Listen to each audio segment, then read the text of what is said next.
Let's go.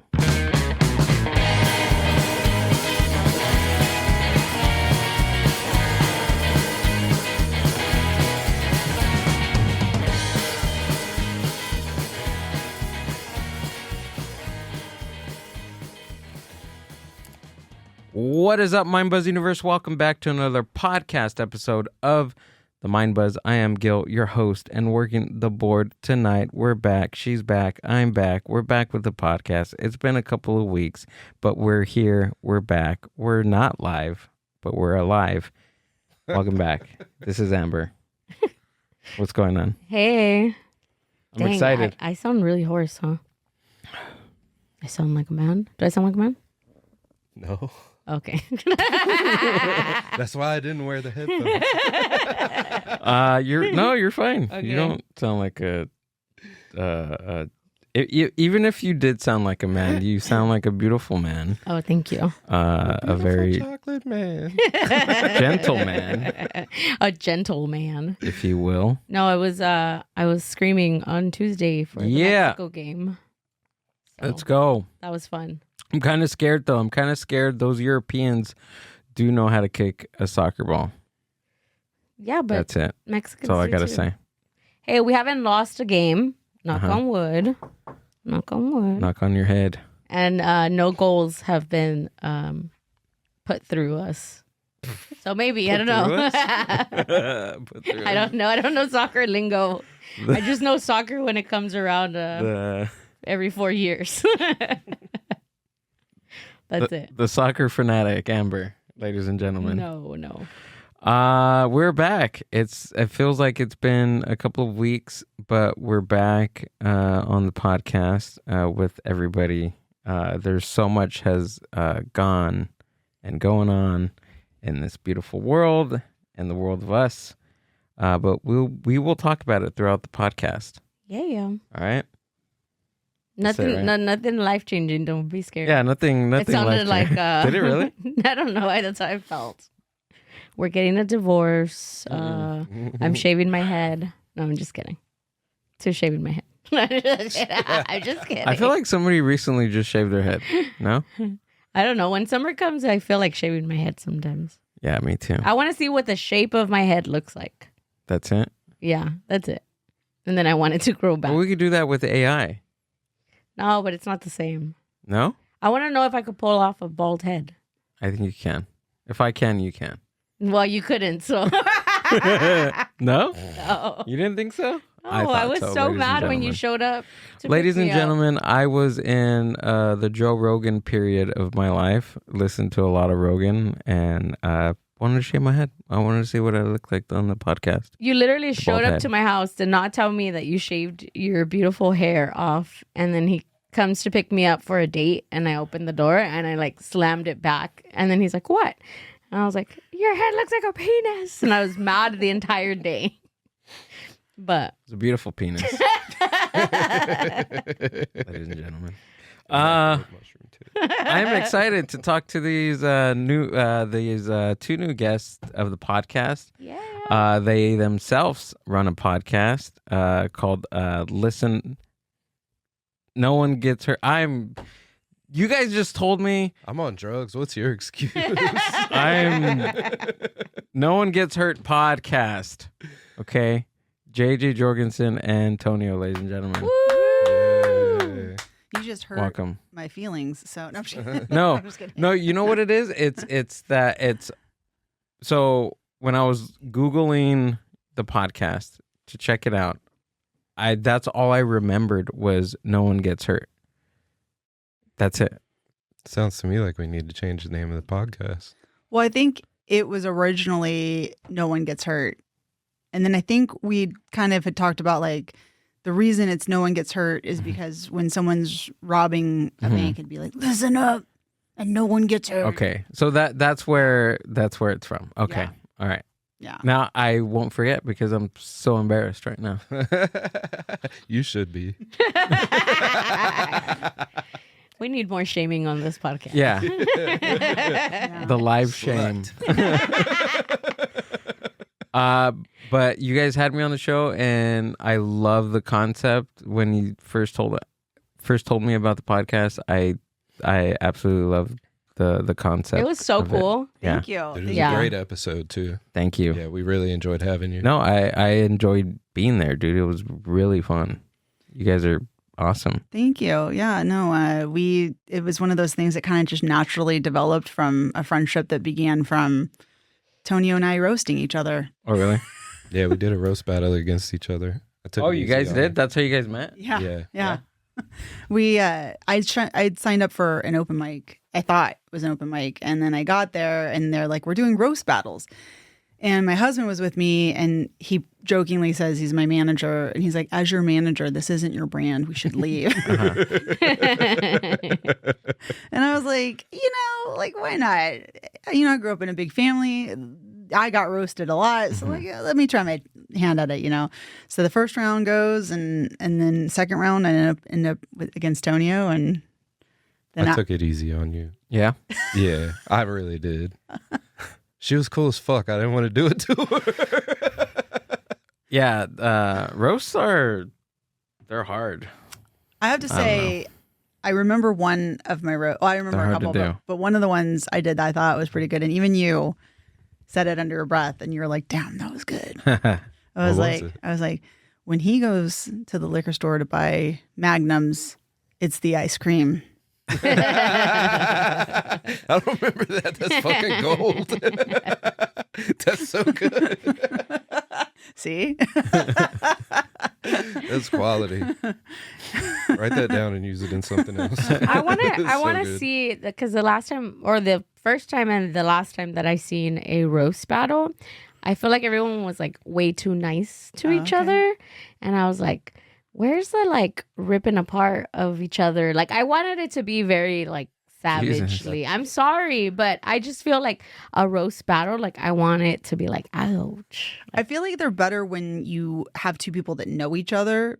You know what I'm saying? Because I Yeah. feel like when you go against somebody you don't know, then you're just going for like what you see visually. You're not going for like Mm-hmm. stuff that really hurts. Right. So I don't know. Yeah. Definitely. I prefer it to be as savage as possible. Yeah. Yeah. Yeah.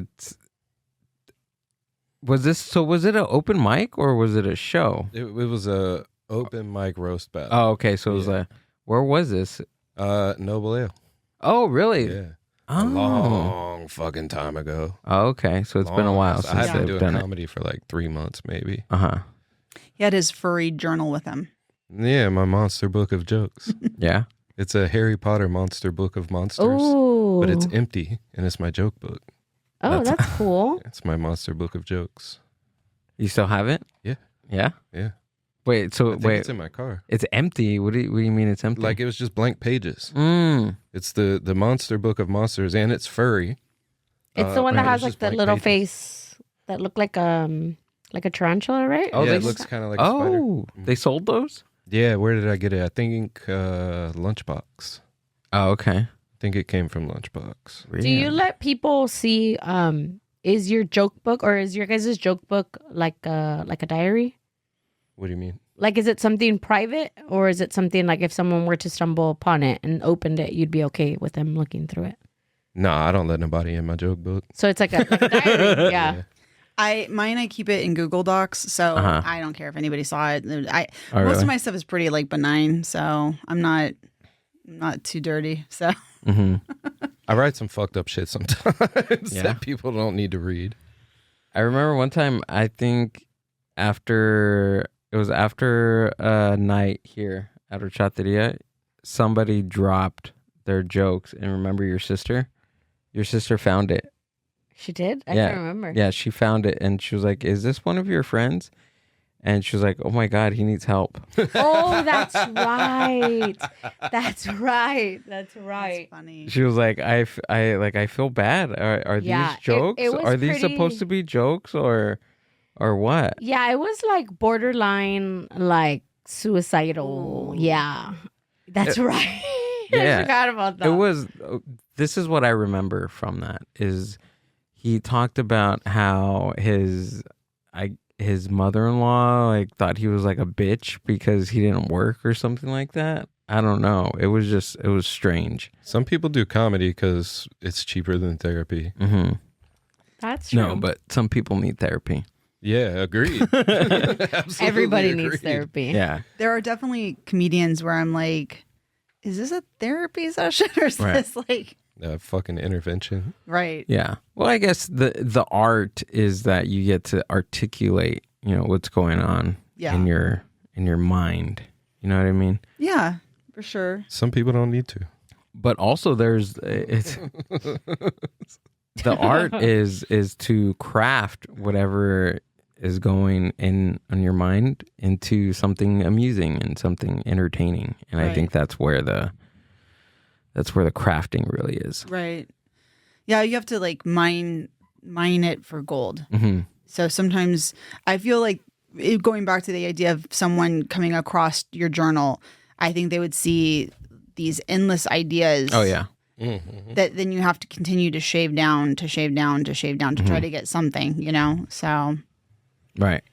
and then I'm jealous when I see a comic that can take one idea and then spend 10 minutes on it, because I'm like, well, that's what I thought I was doing. But really what I was doing was trying to get to the gold. So I think part of it is you're starting big to wean it down and then hopefully you're bringing it back out again, like a yo-yo. Yeah. I've never had a yo-yo, but I've never had a fucking yo-yo. I don't think so. Like in your whole life. I had Pogs. You ever had a Pog? I had Pogs, yeah. Yeah, I I don't also had a yo-yo. I had one of those cone things. It's not the same though. What cone thingies? You know those little Mexican ones Oh, with the yeah. ball? Yeah. Yeah, Close, right? I had a yo-yo, but I couldn't do anything with it. I couldn't do anything No. either. Or the ball with the paddle? Those Oh are yeah. cool. Do you guys remember the ones that were like this like round silicone thing and then you turned it and you put it on the thing and then it popped up? Maybe. No, you don't remember those? I don't think so. Do you Pull it remember up. those? What is it called?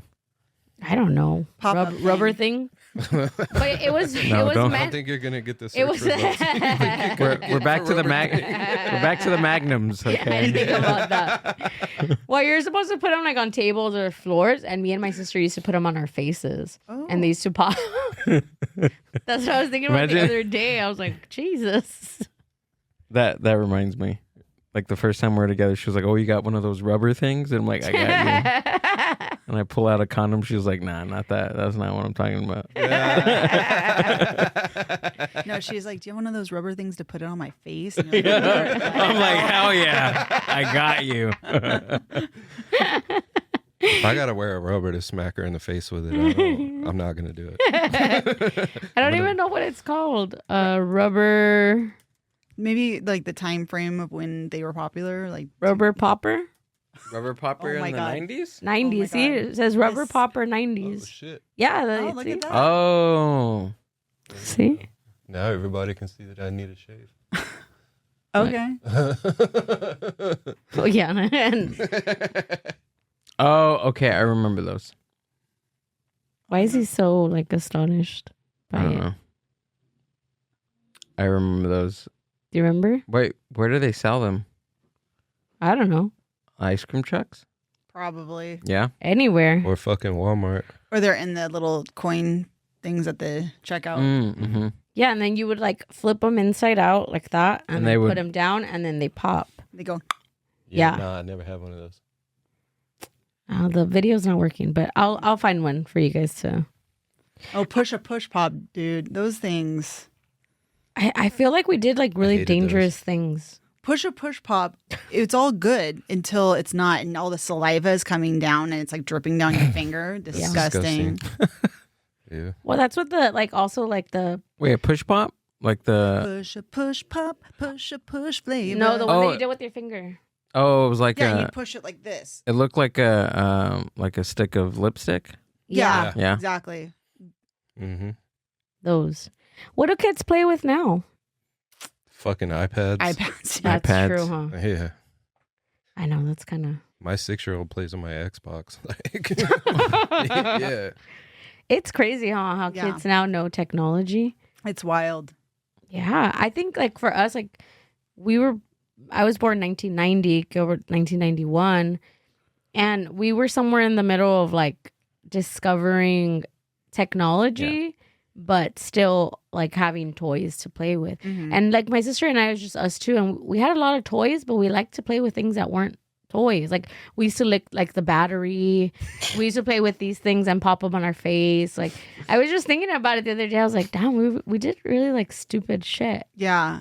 Well, I used to take the tops of erasers, you know, like the added eraser that you'd put on top Yeah. of a pencil, and I would close them, and then I'd put them to the side of my face and like make them suction onto my face. Oh yeah.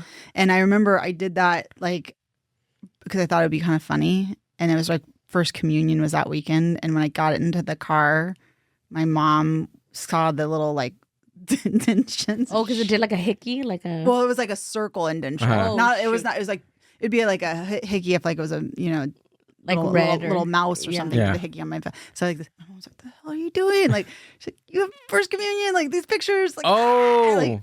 She's like, yeah. So what happened? Were they prominent in the pictures? Or No, they went Okay. away. They went away. It's like Yeah. but Well, I her also mom was so nervous because it was like the first ever communion. Because she's old. no. Yeah. Thank you. Yeah, all night, folks. Or like flipping the eyelids? Did you guys flip your Oh yeah, eyelids? but then I also pulled out all my eyelashes. Oh that my same God. week. What the So fuck? my mom was Welcome like, back to therapy. my mom was like, "What are you doing to yourself?" Maybe we should have had iPads. Yeah. Yeah. No shit. I'm saying that iPads are a really good idea. You went to like the emergency room a bunch of times, huh? You Oh, were yeah. always getting hurt. Yeah. I was always getting hurt. Me too. I think there was like a period of like a stretch of 2 to 3 years where I was constantly getting stitches or being like sent to the hospital for just something. What kind of stitches? Like to your head, to your arm? I have 32 stitches across my foot on the top from wrestling. Me and my brother-in-law, we were wrestling in our garage / where we slept and hung out. So like doing exactly what WWF told you not to do. Exactly. Yeah, we didn't listen. So he had me on his shoulders, like my stomach was on like his shoulders. Are you familiar with John Cena? Of course. Yes. Okay, so he gave me an FU, right? Oh hell yeah. My foot hit the railing on the garage and right on the edge. And okay, so I landed on the mattress and I was like, my foot, right? I didn't know if there was a cut or anything, and I just had my hands on my foot, and I opened my hands and there was just blood everywhere. It was gushing, and I had like a piece of like skin just Holy shit. How old were filleted. you? I got filleted. I think I was like 12. And you're like, if I just put this like this, it's gonna be 13. fine. Yeah. And to top it all off, nobody drove at that time. It was me, my sister, and my brother-in-law. They were very young. And they had to call the ER, or not the ER, the ambulance. So I had the ambulance come and pick me up. I my feel like foot. that was probably an ambulance situation, my dude. Right. If it wasn't for the ambulance, I probably would have had to walk to the ER, either walk to the ER or have one of my cousins drive me on their bike. My mom, Not a motorcycle, like a bicycle. bike. Yeah. Wasn't Yeah. that one time too? Hmm. God damn. Got a lot of stuff going on with me. My mom used to tell us, she never said like if you feel sick or anything like that, but my mom always like made sure to tell us like, don't take the ambulance, like let me take you or something, That And I shit's was- expensive. Yeah. So I don't even think I was 18 yet, but it was my first year in college, and it was literally the first week there. And I didn't know I had food allergies. I literally developed them like from one day to the other, like it happened. And yeah, so I had a really bad allergic reaction that morning. My class hadn't started. To make a long story short, I passed out in the restroom, like tongue swelled, everything. And then my sister was going to the same school at around that time. Lucky. Yeah. And she called my mom and she's like, Mom, la la la, Amber's on the floor. She's unconscious. Like, we're going to take her to the hospital. My mom was like, no. Wait, you're unconscious? Well, for a while I was, Uh-huh. yeah, because I passed out. I passed out in Oh, the my restroom. So God. I went to the restroom and then, yeah, it was a whole ordeal. So she's telling my mom, like, hey, we have to rush her to the hospital. My mom's like, no, don't call the ambulance. And my sister's like, what do you mean don't call the ambulance? And she's like, I'll be there in 5 minutes. Just tell him to wait 5 minutes. And then I can hear my sister like now, because I was already like back into consciousness, and I was like laying out in the like lobby or like the hallway of our class.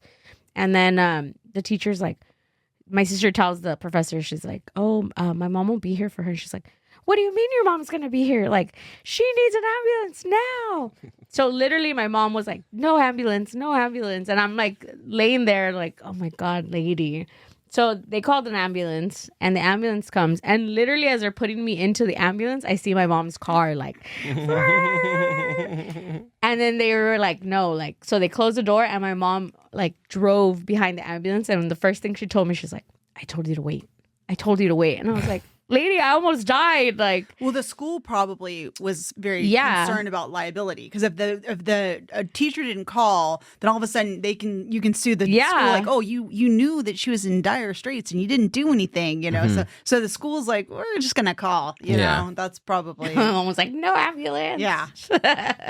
Yeah. So now I think about it, I'm like, no ambulance.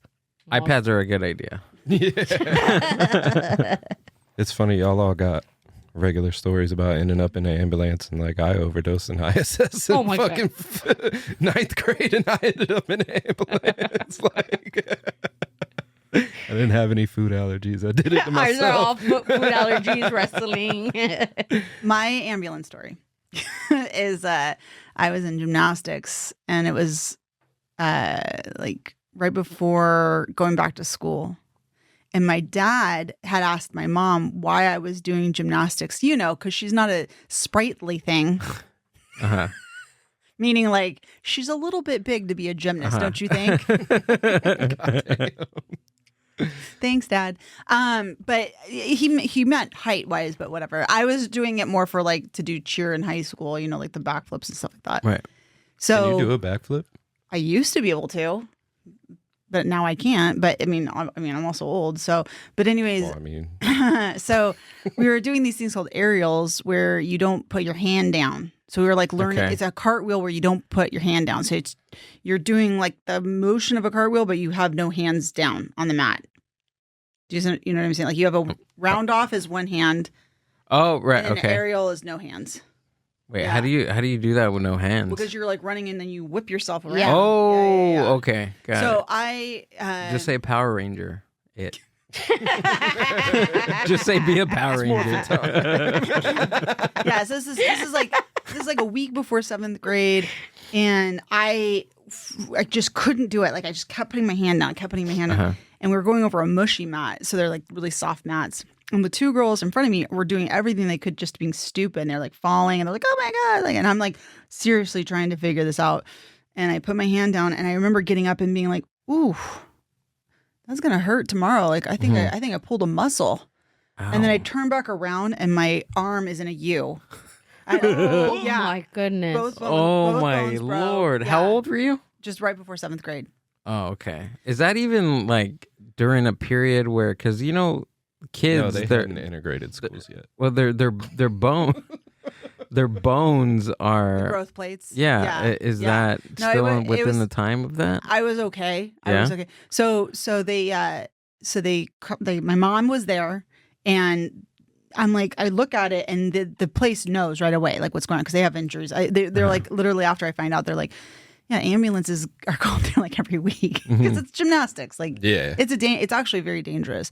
So the ambulance comes, and my dad had just gotten home from work, so he was close by. He stops over. My other brother, one of my brothers, is home, and he wants to go. He's in college, but he wants to be a doctor. So they both show up, and my dad stands over me. He's like, "Yep, it's broken." So they had to put it in like some kind of a soft cast thing, like a splint, and then they put me into the ambulance. And I just remember I was fixated on the fact that the paramedic had marbles in his pocket. That's awesome. And I was like thinking to myself, like, why you're in healthcare? Why are you smoking? That was the time.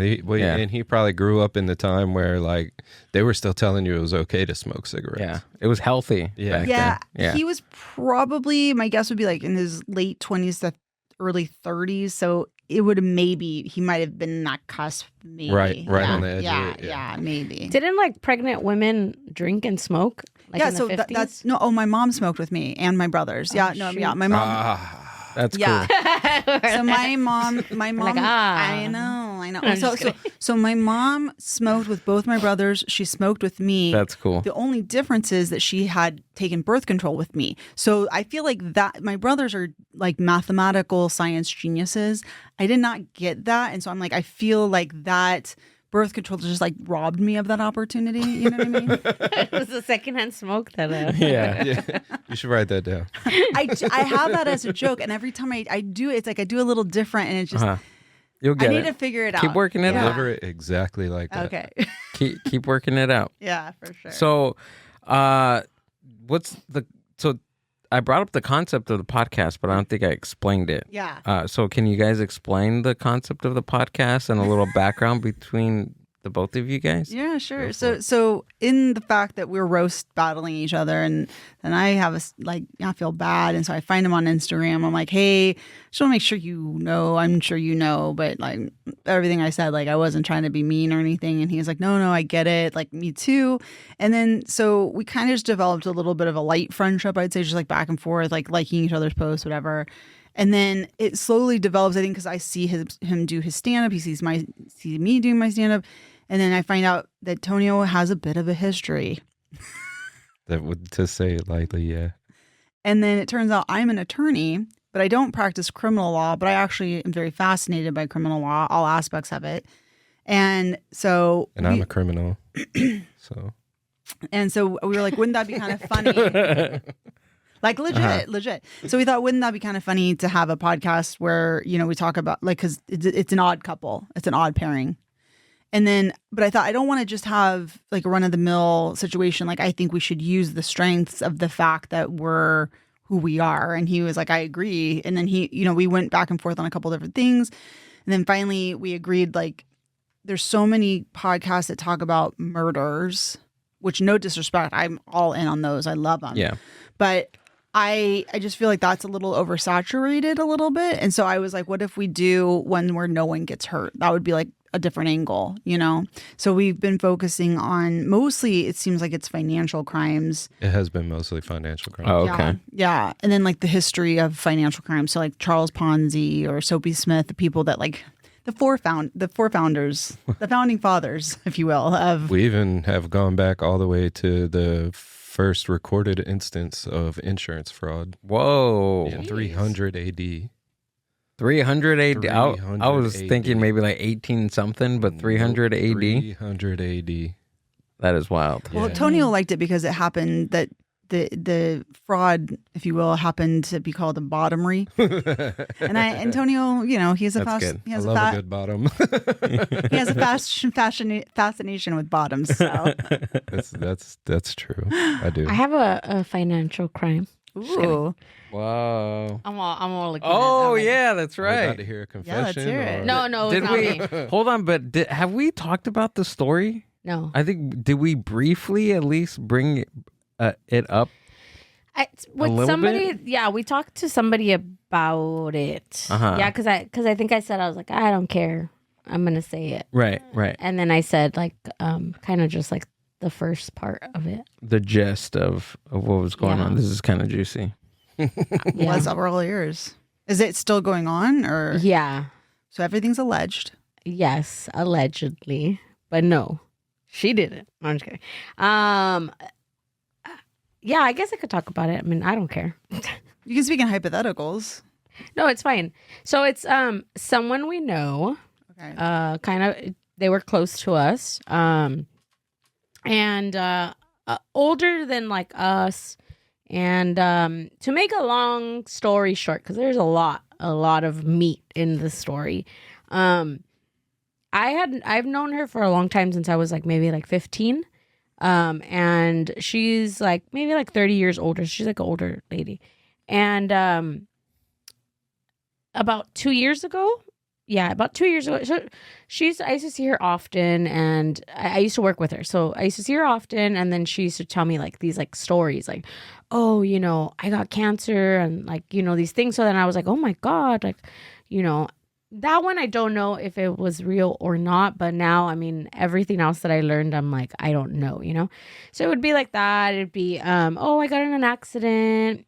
I'm suing so and so, and I won a settlement. Oh, somebody committed Social Security fraud, so I won a big settlement, things like that, right? So it was always her saying about winning settlements. And then at one point I was just coming into money randomly. Yeah, like coming into money randomly or things like that. And then one day I told her, I was like, man, I was like, not to say anything, but geez, like you have some bad luck. Like, you're always like, something's always happening. And she's Sounds like, like good luck to me. Well, I meant like because she was either always getting injured or like something like, I mean, to me, the whole like Social Security fraud thing was like a big thing because at that time she claimed that when she was going through cancer, she couldn't get claim Social Security because someone else her identity had, and then she had told us that they had killed her off. So then she was like on Social Security, like on paper that she was dead. And she was like, I'm not, whatever, right? This giant story. But I'm just like, oh my God. Like, and mind you, part of me already knew that she was kind of like a little liar. Mm-hmm. But I was like, no, there's no way. Like, she's a lying bitch. Yeah, like there's no way. Allegedly. Yeah, allegedly. There's no way that someone would fabricate this much, right? So then one day she comes up to me and at this point I was kind of assisting in like putting events together and renting out a space and everything, right? And she came to me and she's like, hey, I want to rent the space out for a baby shower. And I was like, okay.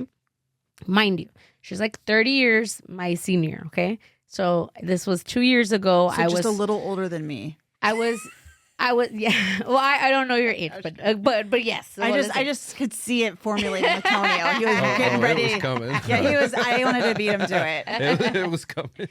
So she's younger than me, is what you're saying. So she, like she's like in her 50s, So younger than me. I'm just kidding. So then she's like telling me like, oh, I want to put a baby shower together, and I said, okay, I didn't ask whose baby shower, anything, right? So literally the day before the baby shower, because I had heard from somebody that knew her, they were like, hey, were you invited to the baby shower? And I was like, oh yeah. I go, but it's her daughter's, right? And she's like, no, it's her baby shower. And I was like, what? So this whole time I'm helping her plan this whole baby shower, and it was her own baby shower, and she didn't tell me that. So at the beginning she said that it was. She told me it was her. She didn't tell me whose baby shower. Okay. And then later I asked, and then she's like, "Oh, it's my daughter's." And then I was like, "Oh, okay, cool." So then I thought it's her daughter's baby shower, but then this close person next to me was like, "No, it's hers," or she's claiming that it's hers. So anyway, so the day before the baby shower, I was like, "Hey, whose baby shower is this that I'm like literally pouring like my sweat and like everything into?" And she's like, it's mine, I'm pregnant. And then in my head I was like, no, the math is not mathing. The math is not mathing. Exactly. I'm like, no, like you're probably already in menopause, like, like, no, there's no way. And then you're not Janet Jackson, who's financially able to procreate at 55. Or like freeze your eggs or anything like that. But at that moment, what am I going to say? No, you're lying? Like, and I was just like, oh, okay, like, amazing. Oh my God, why didn't you tell me? La, la, la. And then she's like, yeah, I know you can't tell my stomach right now, but tomorrow I'm going to wear a romper and you're really going to be able to see my stomach. And then I was like, in my head, like, oh God. So anyways, the day comes of the baby shower. She invites all these people. I'm talking about like maybe like 100 guests. Yeah. And she shows up and she walks into the room, like into her own baby shower. And she got there late and she has this giant belly on her. And I was like, no way. Like, I just seen you yesterday. Like, that belly was not there. Her belly was like a 7-month-old, like, pregnant lady. She went through the whole baby shower. And I remember in the table that I was sitting, everybody's like, is that her belly? Do you think it's really her belly? And then somebody that went was like, I didn't get her a gift until I see the baby. Like, literally everyone at the baby shower was like super skeptical about the whole thing.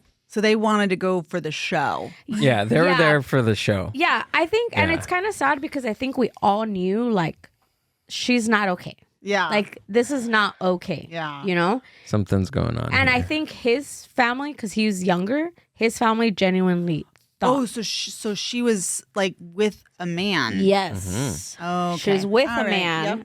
Yep. Okay, So, this is anyways, tracking. to make a long story short, she's like still coming to work and she's still working everything. And then we asked her like, hey, when are you taking maternity leave?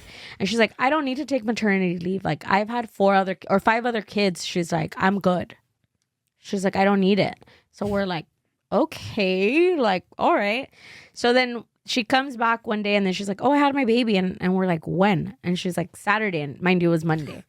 And we're like, how are you out? How are you working? And she's like, oh, it's because, you know, I've had 5 kids. So I'm just like I'm just ready. Like I bounce back. Bounce back. Yeah. So it was one of those, right? So to kind of wrap up the story, what ended up happening and where the financial part is that I already gave away the whole thing. I don't know how to talk in third person. That's okay. But there was some money coming to the people that I know, and it was from the IRS, right? They were getting like tax returns, like a lot of tax returns.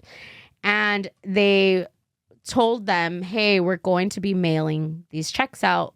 Keep an eye out, and they're going to be in like increments of, you know, like X. blah, blah, blah, X. So then this person was like, hey, it's been months and there's no like checks. And then IRS is like, what are you talking about? We've sent 6 checks out already. And so then this person was like looking through cameras, everything. And then the way that she got caught was the bank. This person, the person that the money was like for, he goes to the bank to cash a check that actually came in. So he's like, oh, here's the check. So he goes to the bank and then the bank teller is like, oh, another one of these checks. And he's like, what do you mean another one of these checks? And he's like, yeah, so-and-so came in to cash one yesterday, but they had the wrong, they had like a digit off from their account. So they like denied it. And then he's like, this is the first one I'm bringing. What are you talking about? And then the girl described what she looked like and everything. And he's like, I know exactly who that is. So was she trying? When she was depositing it, she wasn't depositing. She was getting cash, like when she was taking the check to the bank. No, I guess Okay. she was depositing it into their account. Into the other person's account. Yeah, so they had an account, like It was a joint account. yeah, I but got she it. was acting like if the person that the checks were supposed to go to, she was acting like if he was sending her I to see. go deposit the Got it. account the checks. So then the bank, I don't know why they didn't, but the banks were letting her cash it into the account that she changed it to. Wow. Because she had been there a couple of times to like just as a favor to get Yeah. change and stuff Yeah. like that. So then this whole thing, and it was like a lot of money. And then after that, it started like, you know, we were piecing it together. She did like 15 days in Japan, and she did like a first class trip. First class trip with her whole family. With her whole family. She took her whole family. The baby too. No. The baby Baby couldn't make it to Japan. The baby couldn't make it to Japan. Didn't have a passport. Yeah. No. Yeah. No one talked about the baby after that because it had been like months No after one that. brought it up at all. No. Little sushi. Little Yeah. sushi baby. Yeah. That's and then crazy. she went to the Grand Canyon and she paid for a helicopter ride. Not cheap. And then she started going to the casino. And what we found out was that she was going to the casino, taking this lump sum of money, betting it, and then checking out. So she was like pretty much like washing, you know, like having receipts. And then she's done because she incriminated herself because she randomly like no one asked her, and she sent a text to the person that the money was for. She's like, oh, look at what I won at the casino. And he's like, oh, good for you. Like, so she was doing all these things to like, you know, supposedly like this is where the money's coming from. So yeah, so then they got her there, and then Has she been arrested? she has not been arrested. They do have like a trial coming up, or they did, and then they showed up this other person showed up, and then they were like, oh, it's got pushed back. So wait, but she's been criminally charged? Not yet. Okay. Well, no, she's if she's facing trial, she must be. So then, okay. So she is, okay. Unless it's a civil trial, unless he's suing her for like to be paid back. But it sounds like it's the state that's suing her. Yeah, so I think it's the IRS. Oh, so it's federal. Eesh. Yeah. Eesh. Yeah, At it's least bad. you did number 3. Yeah. Clean it. Yeah, but see, what we recommend. I'm like, yeah, tell me. Not that. No, we don't recommend that you commit any crimes. But no, it seems as though people, when they do these financial crimes, they end up spending it. They go above their means right away, and then they don't pay their taxes. And then if you don't pay your taxes, that's usually how you get caught, because they're like, wait. You have all this income here, but you're not paying your taxes. Oh, and then they backwards unravel it and figure out that this is why you have all this income, and then you get in real trouble. So, but why IRS hasn't will she get been? you. Why didn't they like pick her up and put her in jail? Is it because it's not like a? I mean, she might not be a flight risk. I don't know, because I don't do criminal. Yeah. But I mean, it sounds though that if she has the IRS against her, maybe she bailed, maybe she posted bail, and so she doesn't have to be. And she's Incarcerated. she doesn't have to wait in jail while she's going through trial, and possibly also she's not a flight risk. So because she has that new baby that she's nursing. Well, so a detective went to her house, and then Okay. I guess her boyfriend is like on the run right now. Wow. Yeah, so they haven't been able to find him, and This then is we juicy. realized, that he's also undocumented. I mean, he was raised here his entire life, like he went to school here and everything, and I didn't know that, and I was just like, damn, like Yeah. you just like screwed Your whole life. your yeah. whole life up for Yeah. what? Like, I mean, granted money, but I mean that money's gone already. Like Yeah. she literally has no money. Well, the good thing is, in some respects, is that this only seems to have been a financial crime. There's a documentary on Netflix right now called Motherly Instinct. Oh, yeah, it's- watch that. I seen that. I seen And that. that actually happens like a lot. Not like a lot. Wait, but what is it happened. called? Motherly instinct. Motherly instinct. So Yeah. it's the one that I told you that's like her. I told you, I was like, it's her story. Yeah. Oh, Minus the yeah. last part. Okay, Yeah. right. Yeah, she killed her friend I think she went over to the friend's house to like cut the baby out of the belly, and then the friend ends up dying, and then the baby ends up dying too. Oh, okay. So that's where I was walking by, and the cop pulls her over, and she has like She has the baby Yeah. the like that. fetus in her And she's hand. like, I just gave birth. I just yeah. gave birth. Oh my god. And then there was also another situation, which not escalating into murder, but I think it was like, I don't watch The Bachelor, but I think one of the contestants on Bachelor somehow was like a realtor in Arizona, and then one of the girls that was his like client, I guess you're not supposed to like have sexual relations when you're the realtor and your client, like it's an ethical thing. Tell that but- to Pornhub. Yeah. I see that. That seems like a plot on a lot of movies. Well, tell that to just realtors on Instagram. I don't know if you've Yeah. noticed, but they're basically wearing like nipple covers and G-strings. They're like, let me show you this water feature in this house. Sex sells. Nice.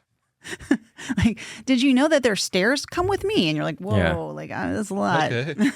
Yeah, but then as a lady, do you want your husband, if you're a married couple, maybe if you're a single dude, that's who you want to, have you as your agent. But anyways, so I think that my understanding is that they had oral sex, like she, performed on him, and then claimed that she was pregnant. And he was like, there's no way, because we only Yeah. unless you have your fallopian tubes in your mouth, like how's this out? And then she Yeah. she produced an ultrasound, and then, but this is not the first time that she has done this. I guess like she allegedly has like done this to multiple people, and then people freak out, and then they, you're basically it's extortion or blackmail, whatever you want to say. And yeah, so what I'm saying is like this kind of scenario that you brought up, people, for whatever reason, whether it's to keep the boyfriend or to get That's what I sympathy think. or Yeah.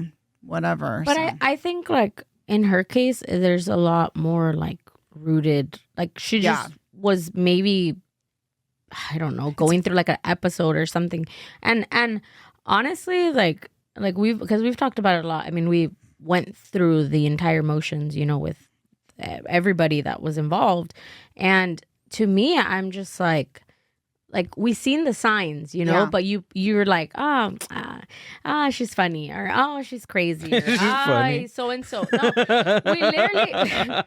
we literally used to be like, I'm not gonna say her name, but you know, so and so said this, and then everybody would like, ha ha ha, because we just thought like, you know, this crazy lady. As soon as you started telling me the story, the lady that was the president of Selena's fan club. That's what my mind went to right away. Like, because she told a lot of those crazy stories too, you know, and Selena like believed her and wanted to see and the dad was like, don't talk to this lady. She's crazy. And then finally she convinced Selena to go to the hotel. Like, I'll tell you why everything's the way it is. And I feel like Selena. this It's lady like the could have, worst. if given more time, or like even maybe more pressure under like different circumstances, I really do think that she could have committed something Worse. Something Worse. bad, because I feel like somebody like that like tests the waters in every aspect, like as a person that is just doing this kind of, you know, stuff in their life. They're testing it, and they feel like they can get away with it, and they just keep on testing the waters. And it's more only going to escalate from that and point. more and more and more. And I I'm learned- pretty sure she's getting off on for sure. on doing Yeah. stuff like this, right? Yeah, I'm Like sure. it's a quick serotonin hit every time she does Gets away something with similar, it or doesn't. gets away with it. And not on top of that, she's getting away with it, but she's also getting money, and from the money she's going to trips, and it's just, it's crazy. And then I found out the other day that she's already been to jail for check fraud. Well, that makes sense. Yeah, gateway drug. But that's that's one of the I would say that's one of the challenges for us on our podcast, is that there's so many crimes that start out as just a financial crime, and then it escalates to someone getting murdered. And so since our focus is trying to find crimes where murder doesn't happen, you know, I mean, there's going to be the instances where someone dies, right? I mean, but ideally the focus is trying to be where no one gets hurt. Like no one gets physically harmed. Wow. And I was gonna ask you too. Have you? Well, that makes sense, because you cover the crimes where nobody ends up getting hurt. But I was gonna ask you if you looked into the what's her name, Saldivar, the one that murdered Selena. Yolanda? Oh, Yeah, Yolanda. you- Yeah, that's right. we were just talking about that. Yeah, Right. yeah. No, I did not. Again, because she murdered Selena, Right. so like, no, I'm not gonna probably cover that one. But it first started off as a Financial crimes. financial Yeah. crimes, No, right? she was- What did she do anyways? So with Selena. Selena was like, honestly, I'm like getting the chills. She was so ahead of her time on so many things, like marketing wise, you know? And so she realized that her fans wanted a piece of her, you know? And so she created a store in Texas, and then she created like beauty salons and things like that. So her fans would be able to have an opportunity to right. like, you know, be with her. And then also there was a fan club. So people would send like $13, and then they would get a photo and like maybe a sticker or something like that, right? And Yolanda was in charge of all of that, is my understanding. And so then Yolanda was taking the money, and she wasn't balancing the books. Well, she was balancing them to her favor, but then the dad was like, where's the money, right? And so then they basically told the lady, like, you're off of anything to do with anything. And I think they like relegated her role to something smaller. And then she was so upset because she'd been friends with Selena, and Selena sounded like a sweetheart, and she was crying to Selena and was like, you know, I'm so sorry. Like, I can explain this to you. I can explain this to you. And the dad, I think, was kind of like, don't go over there. Like, like cut ties. And Selena just, you know, went and gets better judgment and thought like, no, I'm going to listen and hear her out. And the lady was so desperate. And then she claimed she wanted to kill herself, which is always like the story. Like, I was going to kill myself. And then like, I just freaked out. And like, you know, yeah, that's a bummer. Yeah, she was Gorgeous singer, beautiful. Oh, dude, we watched the documentary, the most recent one, probably within the where past they have the year. little girl like playing her, No, it was like an actual documentary. it was a documentary. Okay. The family made it. Yeah, the family made it, and after watching that, and I was just like, oh my god, she was such the sweetest, like artist. Yeah. Like so like in tuned with herself, her fans. It was amazing. Like I think from that point, so I have this joke. I don't know if you guys heard it before, but it's a joke, and the premise is around like Selena. And after watching that, You don't want to do it anymore. I don't. She doesn't do it anymore. I didn't totally scrapped it. I kind of like switched it around to where it's not about her anymore. It's about Charlie Kirk. Oh, okay. And That's quite a drop. It's not a reach at all.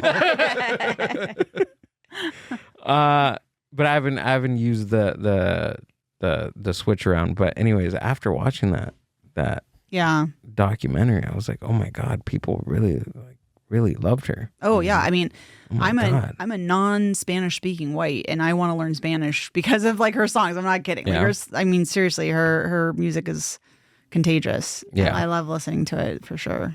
Yeah, it's Damn, it's crazy. Yolanda. Yeah. super unfortunate, and she's still trying to get Out. yeah. She was supposed to parole this year. This year. And they denied it. 2025 or 2026. 2026. Yeah? They They're denied never it. going to let her out. Well, don't she's think in so? Texas, right? So Yeah. she's lucky she's not dead. I was seeing the other day talking about paroling.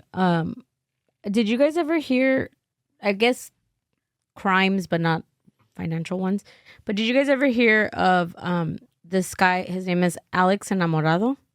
Maybe. So he's like an activist. Oh, yeah, right? that's right. He's an Okay. activist, and his main like activism like focal point is food vendors. So Oh. yeah, like street vendors. So Okay. he's out there, making sure that they know how to get permits, Uh-huh. and like if something happened, he's out there defending them. He was raising money, like things like that. Well, he pissed off Riverside County Okay. police Oh. quite a few times, right? So during the pandemic, right, is when he got arrested. It was during the pandemic. They went to do like they went outside of a detention center that's in, I guess, like Riverside County, and him and I think like 5 or 6 other activists went out, and they were like protesting outside, and then it escalated to going to like some official's house outside of his house, and sometimes they go outside the house and things like that. So anyways, I think they ended up like doing like fireworks or something, right? And make a long story short, they all got arrested. Well, they gave him I think I want to say like 75 years to life. Yeah. For fireworks? For Wait, hold like, on. He didn't kill anybody. He didn't there was no altercation. I thought they were still waiting for a trial. He hasn't even been sent to trial yet. No, they sentenced him. When? They sentenced him? Yeah, he's still in there. And everybody else got a plea, and everybody else is out already except for him. What I were the wonder if there's charges? something else going on. I got to look at the charges exactly. Yeah, pull him up because I was under the impression that he was still waiting to arraignment or something, but Here, look, they Alex haven't. Enamorado life sentence. New update. Still behind bars, facing. It says 35 years. Jury convicted for 35. Where is it? Still behind bars, facing felony charges for alleged violence. That's from 2024. Yeah, so that's like 2 years ago. Yeah, let me look for something a little more. Huh. The one that I see so his girlfriend is the one that does like all the updates on his case, because no one's really covering it anymore. So they at the beginning everybody was covering it. Yeah, this was and a huge thing. yeah, and then they kind of like it started like fading. So now nobody, like, even he's had 2 lawyers already like kind of just let go of his like trial, and they're just like kind of done. Well, what's with it. interesting is a lot of it has to do with what state you committed the crime in, what county you committed the crime in, who your judge is, who the prosecutor is. I mean, that all plays into it. You know what I mean? Because for a while, so like Chappelle was performing at the Hollywood Bowl, and a guy jumped on stage with it looked like a gun, but it was a knife on the end of it. Yep. And Chappelle was so mad about it that the next year he performed at the Honda Center in Anaheim. And he made a whole big thing about, I won't perform in LA until basically, he didn't say the name, but Gascon was out. Because he's like, he doesn't prosecute. He's like, that guy thought that the crime of having the knife facing me was only worth $5,000 for bail. And he was like, I can't agree with that. Like, the guy tried to kill me with a knife and he was only $5,000. But like, if that same crime happens in Orange County, or if that same crime happens in San Francisco, like, it could be a different set of circumstances, right? Because it just depends on what the DA wants to do. That is so wild to me. It's so wild to me because the same like event, the same thing that's happening in reality, we're all witnessing the same thing, and it can be completely different based on where you're at, based on who's like controlling whatever happens to the person that actually like commits that. It's just like OJ. It's insane. OJ commits the crime in Brentwood, right? And his attorneys, and successfully argue to move the case down to downtown LA. That changes the jury pool completely. So you have different jurors in different, you know what I mean? So like all those kinds of things. It's a very calculated. It's interesting, there's so many things going on that it's hard. Because one time I have a friend who does civil law. She's business litigation, and she had a client that was being sued, and it was a well-to-do doctor. And I think it was an employment case. It sounded like he had a legitimate argument, but he also fired somebody probably they shouldn't have fired, whatever. I don't know all the details of the case, but he was definitely like, no, I'm going to fight this. I'm going to fight this. I'm going to fight this. And then he saw his jurors walk in, and he was like, oh no, they're going to think I'm a rich doctor. Like I'm okay to do doctor, but I'm not like wealthy, but they're going to hear doctor. They're going to think they're definitely going to find against me. So he's like, all right, let's settle. But for like a year and a half, he'd be like, I'm not settling. So that's what I'm saying. Like, it's a bit like once the reality hits of like, you're going to go to trial, and you like all of a sudden you get that taste from the judge that the judge is not buying what you're putting down. All of a sudden you start to change your opinions. You're like, okay, maybe we'll settle, or maybe we'll plead down, or maybe we'll, whatever. That's how I ended up taking a plea. Mm-hmm. Yeah. Mm-hmm. You found something? Sorry. Put a pin on that because I have a question. I'm all everywhere. I'm like, I just brought you guys on here to get legal counsel. No, I'm just kidding. No, so it says, this was April 2023. It says sentencing. Both perpetrators are sentenced to life imprisonment without the possibility of parole, right? And then I seen another one down here from 4 days ago. It says activist Alex Enamorado is now facing a maximum sentence of 16 years in prison. But prosecutors are also calling for his deportation. So I guess what I had read was prior. So they were trying to give him life in prison. And now it's 16 years. Okay, but is there a clear charge? Like, why? What are they charging him with? I think it's like aggravated assault or something like that. Which I guess that's what they're claiming that like the fireworks were. Like you went and like tried to harm us or something like that. He's probably got a launching a projectile charge from the sounds of it. It says he's charged with, this is an old post, but it says this is we're referencing ABC 7 News. It says that he was charged with kidnapping, false imprisonment, conspiracy, and assault with a deadly weapon during alleged actions, during deadly weapon after their alleged actions during 2 protests back in September. September of 2020? 2020. It was probably like 2021. 2023. Mm-hmm. Oh, okay. Oh, so he's been in jail for about 3 years then. Mm-hmm. 3 years now. Okay. It says after an incident in Woodland Hills, Enamorado organized a protest at the home of the man who they believed was responsible for attacking a fruit vendor and destroying his property. For anyone thinking about attacking street vendors, this is what's going to happen. This is what's going to happen, said Enamorado at the protest. You're not going to be able to come out of your house. You'll be in hiding. Okay, so who did he do this to? Somebody who they think did something to a food vendor. But if we find out who this person is, I'm pretty sure this person has some ties, or he has something. I don't know, because he did this to this wouldn't happen if he would have did this to an average person, like him being held up for 3 years. I don't think that it would be the same. It's probably the profile of the case, huh? Right. Well, that, and then whoever he's doing this to. Well, they're saying that Riverside County has already like beef with him prior to all of this. Like, I guess right, but the person that he did this to, like at their house, like who are they? They must have some ties with Riverside County. Possibly. I think so. Maybe. I don't know. Can we see who he tried to do this to?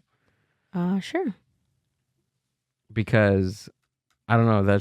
To me that jumps out at me. They said that he was offered a plea, 2 strikes, 5 years at 85%, which would mean roughly 2 more years of actual time served behind bars. On paper, some might see that as a way out, but he didn't see it that way. To walk out with 2 strikes already on your record, catching a third, and you're looking at mandatory life sentence, that is not a small thing to sign off on. Or you could just not catch a third charge. Yeah. That's true. I think because his whole life thing is like the activism, that I think he knows in his heart that he's not going to stop, even if he comes out. It sounds to me, based on this like super quick review, that it sounds like whoever was charging him might have been more concerned because he was able to get a large group of people to follow him and do whatever he wanted at the time, and so that seemed like very dangerous to the system. That is very dangerous. A person that can rile up a group of people. Right, but if it's violent, that's even worse, though. Correct. I mean, if you're advocating violence, right. And they were saying like his girlfriend comes on and does like videos, and she's like, they have him in like horrible conditions, like they're like hardly feeding him, like all these. I mean, granted jail, but I guess they're being like extra like petty with him. Mm-hmm. Maybe it was a cop. That's what I'm thinking too. Yeah. Maybe it was a cop. So what did Enamorado and the 7 suspects allegedly do? The group is accused of a brutal attack during a protest in Victorville back on September 24, 2023, prompting a city's police department to launch an investigation. The investigation led Victorville PD to also link Enamorado and his fellow suspects to additional alleged assaults taking place at other demonstrations held in Los Angeles and San Bernardino counties. Let's see. Yeah. So San Bernardino County. Yeah, that's where it sounds like he was charged, but it sounds like he was mobile and going to LA as well. So, look, I'm not against any violence. What's the jail out there? You're not against violence? I mean, I'm against violence. Sorry, I'm not against. I'm like, everybody fuck each other up. No. Breaking news. No, no, sorry, the other way around. But I do feel like this one is a little more like it's a little more. I think it's a little more like whoever is the judges and the sheriffs and everything, like it's more because they don't want, like they're doing things on purpose. Well, it seems like he's high profile, and so like they're sending a message like we're not going to tolerate this kind of behavior, possibly. Right. And so they're probably doing it to curb other people from rising up. So it's just crazy. And then you have freaking people I seen the other day, 3 adults that had did you see that? They had 12 kids all like chained up in like one room or something. I saw some. You know what the sad thing about that is? That's the headline that I kind of feel like I see every 2 to 3 months. I mean, people like doing some weird stuff. Like there was the woman that was like an influencer, like parental influencer in Utah. She was chaining her kids up, and she's saw like, that. "Yeah, I mean, so it's like I didn't see that. Yeah, it was like a whole documentary. Like and she's in jail, but it's like, and she'd be like, "Oh yeah, like sometimes you have to teach them a lesson," and like, I mean, granted, when I was growing up, bro, I don't chain my dogs up. I can't imagine doing it to my kids. No one would chain me up, but I'm just saying, like, like you know, my mom, you know, popped me a couple times if she didn't like what I was doing or saying. So, but I'm just saying so every generation kind of changes. But right, never training, that's terrible. But I'm saying I feel like I see those stories like every quarter, and it's awful. People doing stupid stuff to kids. It's awful. I just don't understand what possesses people sometimes. I don't know. I can think of myself and in like the angriest like I've ever been, and I still can't like lose my mind over hurting someone. I don't know, but I mean, obviously that's just me, and there's more underlining issues with people that commit crimes and do things like that. It's not just, I don't think it's just from one day to another. I think it's mental health. Yeah, it's a big part. Right. It's a recipe of a lot. It's their mental health, whatever they're going through at that time. Again, if they've done something like this before and they've gotten away with it, hey, I'm going to try this again. The first time I did it and nothing happened. So it snowballs, right? It snowballs into something that can't be undone until it's too late. Have you read, or either of you read the book? It's called Sociopath. No, I don't think so. No, it's really good. I'm almost done with it. Or should I say, yeah, I have. I really liked it. It was my favorite book. It's my It's top about 5. me. It's about me. Well, it's the author, you know, it's like a memoir, and she talks about how her earliest like recollection of herself and kind of identifying as like first she read it in a textbook, and she's like, oh my God, that's me. But she already had all these feelings before, and she was saying like, she's like, I was loving, I was caring, like I was a good kid. She's like, but I used to have this feeling of like, if I didn't do something bad, I was going to explode. And she says, she's like, internally, it was like, and again, like Gil had said earlier, like she would test the water. So she started with like little things like sneaking out, stealing like her mom's earrings, you know, hiding little things. And then it started escalating to like stabbing a girl at school with a pencil. And That's a big escalation. Yeah. And then like terrorizing pretty much the kids like at her school and things like that. And she's like, but it would only happen when I had this urge and I had to do it. She's like, I used to hear like pounding in my head. She's like, so the only relief that I would get was to do something bad. See, I think that's what's so terrifying of being a parent. None of us are parents. Tonio is a parent. I think is that something like when your kids are doing something like it's got to be so like if they're doing something wrong. Like, how do you like internalize that? You're like, oh, this is just like they're just messing up, or like this is a pattern. Like, how do you? Or like, is my kid a sociopath? Psychopath, maybe. Psycho. I don't know. I just kind of. My teenage years were so fucking crazy that nothing that my kids do is like kind of thing. Yeah. Like they're really fucking good kids. Like they do little dumb shit, you know what I mean? Like a lot of kids do, but never anything where I've been like, that's concerning. Yeah. Yeah. So I don't know. I can't imagine having a little crazy ass kid. Yeah. They're pretty cool. But I think like kids in that situation, it's partially parenting, and then they just need somebody to be nice to them. A lot of the times it's kids that have been picked on or treated poorly for the majority of their lives, and that's how they end up doing these bad things because it makes them feel good now. All kids need is, as a parent, you should be the person you needed when you were a kid. So you think it's nature over nurture type of thing? Like you think it's the environment that they grow up in, or how, like, because I mean, it's known, right, that like serial killers carry like a distinct like gene. Have you heard of that? Well, it's interesting because it's like one of my brothers is a doctor. I thought you were going to say serial killer. Like, actually, my brother. I mean, my brother's Dexter. and there's this term, we might need to look it up. It's called kluver-Bucy. It starts with a K, I believe.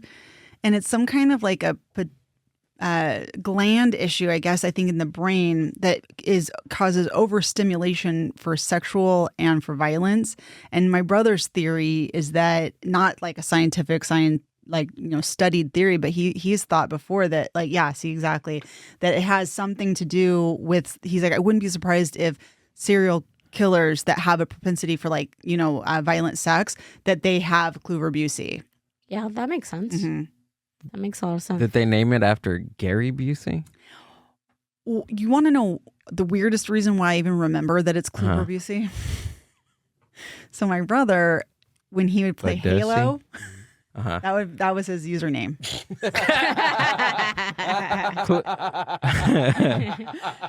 That's fucking fantastic. Yeah. And so, That's so and then good. and he's like, and usually no one would know what it was That's until awesome. they were unless somebody that he was playing was in medical school or was a doctor. That's- They'd be like, yeah, That's yeah. awesome. Shout out, brother. Yeah, that's so funny. Well, there's a doctor. Hold on, I want to read. Kluver-Bucy syndrome is an extremely rare neurological and psychiatric disorder caused by damage to both temporal lobes of the brain, specifically the amygdala, characterized by a dramatic shift in behavior. Its hallmark systems include compulsive eating, hypersexuality, placidity.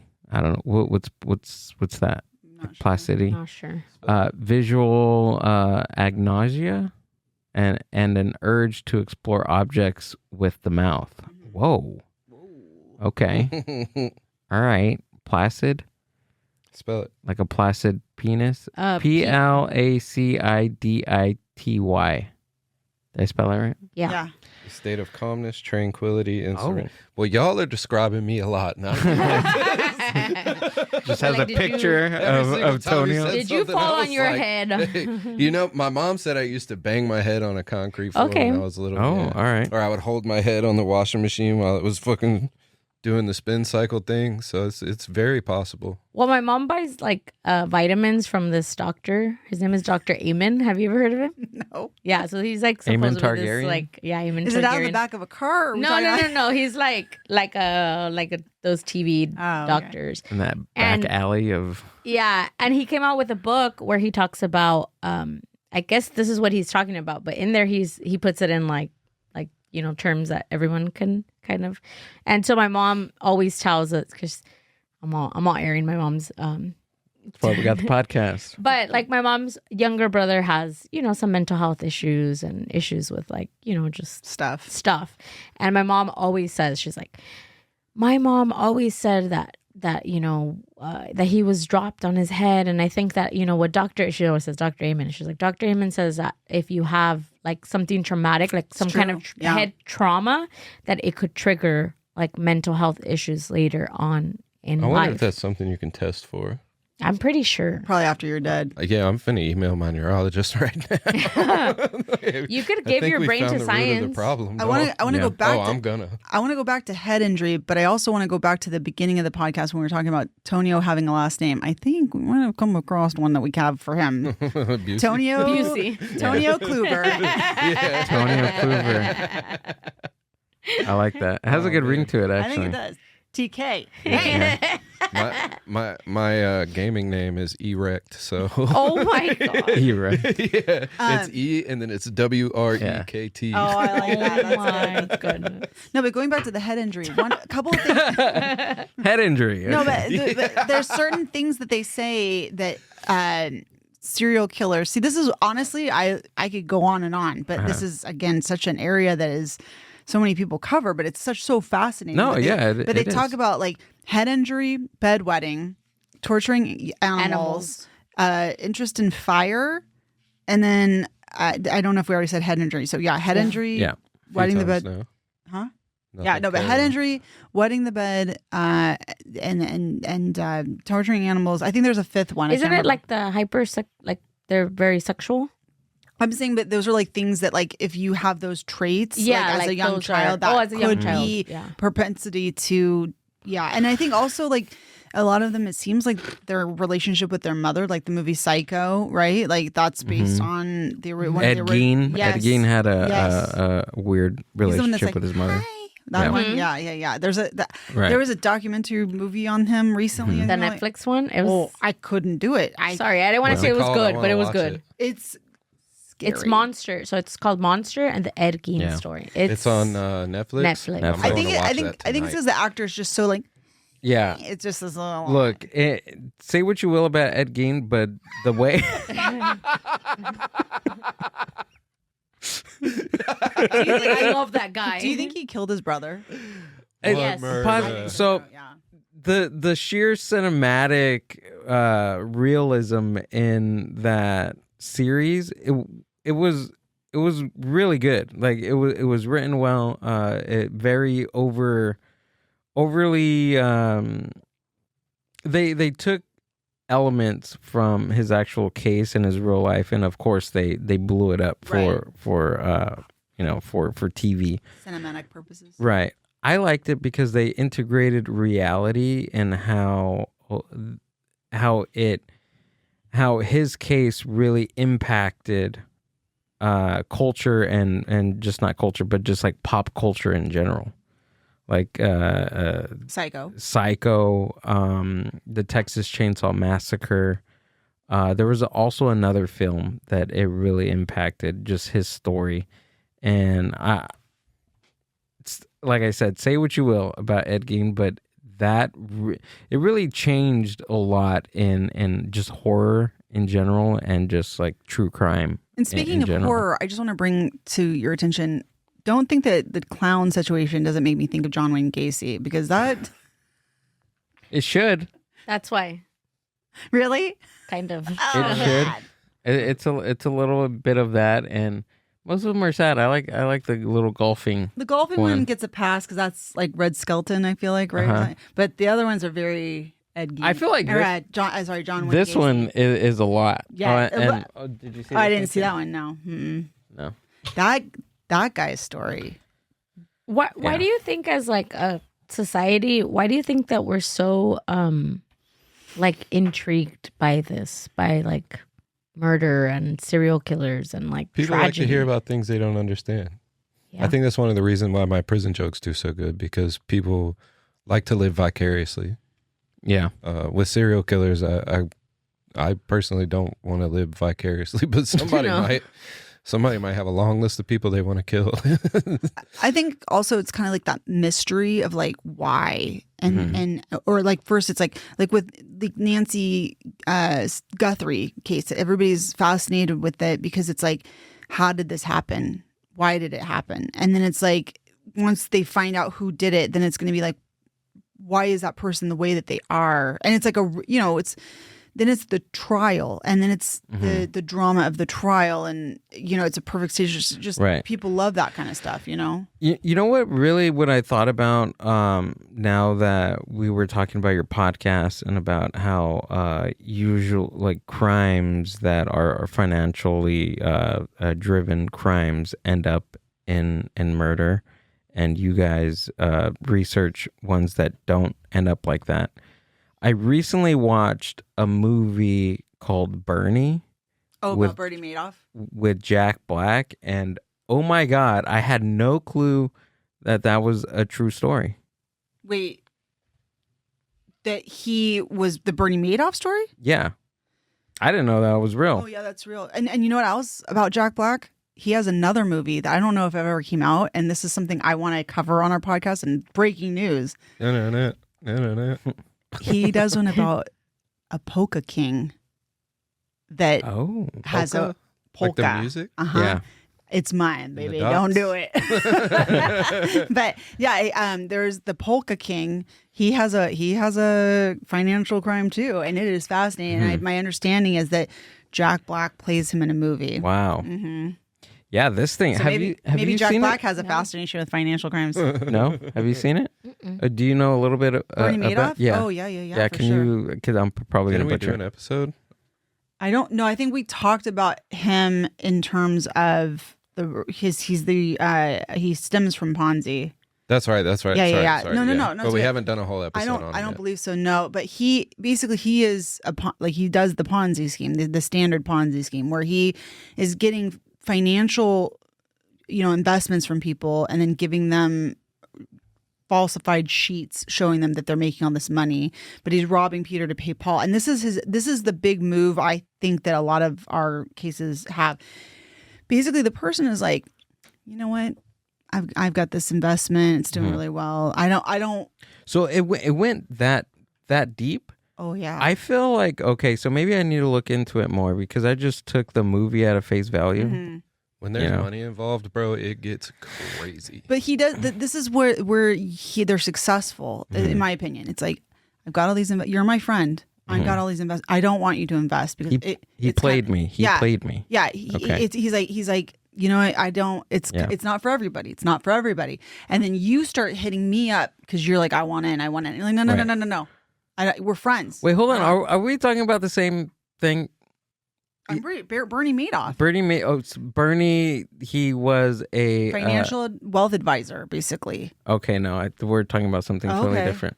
I'm talking about the funeral, the assistant funeral director. Oh, I don't know. No. Pull it up, Bernie, Jack Black. Educate me.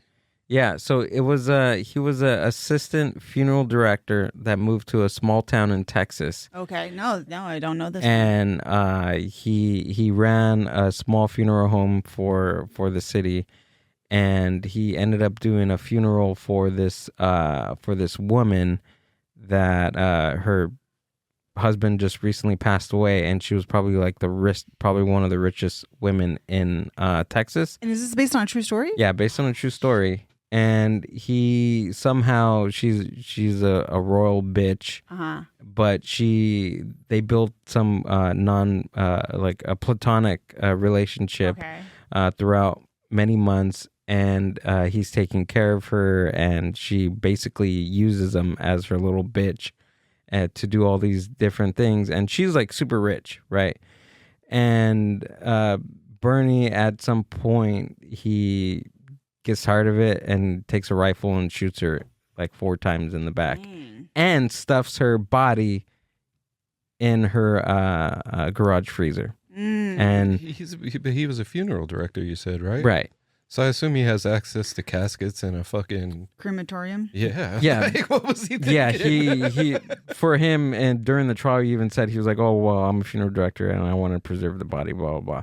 So he stuck her in the refrigerator, and I think for like 6 to 9 months, he goes about like because he handled like all her financial stuff. I kind of think maybe now that you're saying, I kind of vaguely remember it. Yeah, maybe there's like a video, a clip, or something. It is great. When did you see this? I watched it when I was like on that movie. Oh, when I wasn't there. Like 5 movies per day thing. Sorry, what were you gonna ask? What do you imagine is going through a person's mind after they stuff a body in a freezer for 9 months? Yeah, like for a day or two. It's still bad, but like for 9 months, like what is going through your fucking head for that 9 months? And to him, like through, and like I said, this is all movie, right? It's based on movie. I don't know how much of it was used like for actual good details. Yeah, exactly. It's just a weird thing because they portrayed him as like such, and then they had these actual characters that really knew him, saying like he was just the nicest. So they painted him out to be a victim, pretty much. Right, because the woman was just like I said, she was like probably one of the worst. Yeah, really, really. So it was just like this weird case of yeah, she deserved it, but does he like? Does this? Yeah. Did she deserve that? And just like everybody justify the crime, kind of exactly. Thing. So everybody was kind of shocked that he was found guilty of this. They give him life. Yeah, Texas. Well, it's a good thing they didn't give him death. Shit. You're talking about a freezer. So here's a mystery murder. It got solved, but that always is burned on my brain. And it was like 1992. Around that time, and there was a girl that had gone missing. She had gone to a concert, dropped her friend off, and this is in Orange County, Newport Beach area, and the parents find her car, or that they find her car on the freeway, but she's gone and she's just missing. and they have a big poster on the freeway like, "Where's Denise?" And years go by. And then that was, like I said, in Southern California. So in Arizona, I think maybe Scottsdale or Phoenix area, this neighbor noticed a U-Haul truck or such, like a box truck, out in front of their neighbor's house. And they were just like, something just seems weird because there was an electrical cord going into that box truck. And the neighbor just thought it was weird, just like kept thinking it was weird. Finally reported it and was like, this doesn't seem right. Like that something seems off. And when they went in, there was a freezer in there and there was a body, and it was the girl Denise. He had abducted her and taken her and put her in a freezer, and they had to thaw her out for like days before they could even do fingerprints. Jesus. Holy shit. Yeah, it was awful. Like, and they think that he had pretended to be a police officer. Oh, like pulled her over. Yeah, or maybe she had a flat tire and he was going to help her out, kind of thing. And this is before cell phones. So yeah, I mean, it's and that, like, that's one of those things where it's like, you know, as a lady driving in a car, you think about those things, you know, like, oh, is this a real police officer pulling me over? Did I really commit a crime? I think that people that commit crimes, especially like murders, again, going back to like the brain thing, like they lack empathy. There's something in their brain that doesn't develop. And the only reason I'll tell you this is because someone close to me got a stroke, right? And they're really young, I mean, like my age, got a stroke and had to go through like rehabilitation. And one of the things that they realized, and it was temporary, because they did like studies after, but they realized that there was something in like her frontal lobe that was like not like sparking, like it wasn't working. So what they would do was they would show her literal like pictures and be like, what does this make you feel?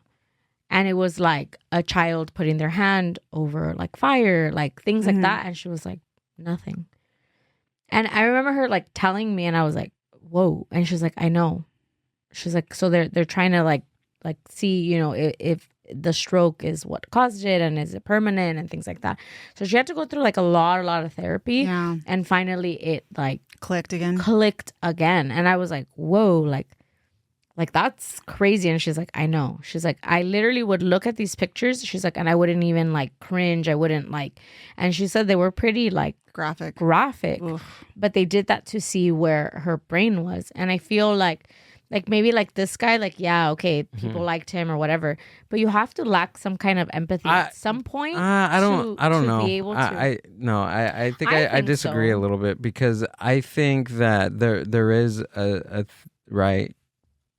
There is a thing called like a crime of passion, Yes, right? Which maybe I'm taking it a little too literal. Like, is it something that just happens like in the moment? Heat of the moment. Right, heat of the moment. And I think that's what happened with this guy. He was like, there has to be a point where this woman was treating him so poorly at a certain point where he just broke, grabbed a gun, and because I don't know how true it is, but they depicted it to where after like he shot her, like he felt like so regretful for what he did in that exact moment. According to the movie, did he like pull up with intention to kill her, or like they were having whatever's going on? They were having just pulled a gun out and was like, they were having an argument. So she had him buy a gun to shoot like some like small animals that were like fucking up her garden. And so the way it happened was they were having this argument about something, and then she's walking away from him. The gun's right there. He grabs the gun and shoots her in the back 4 times. I would 100% argue crime of passion right there.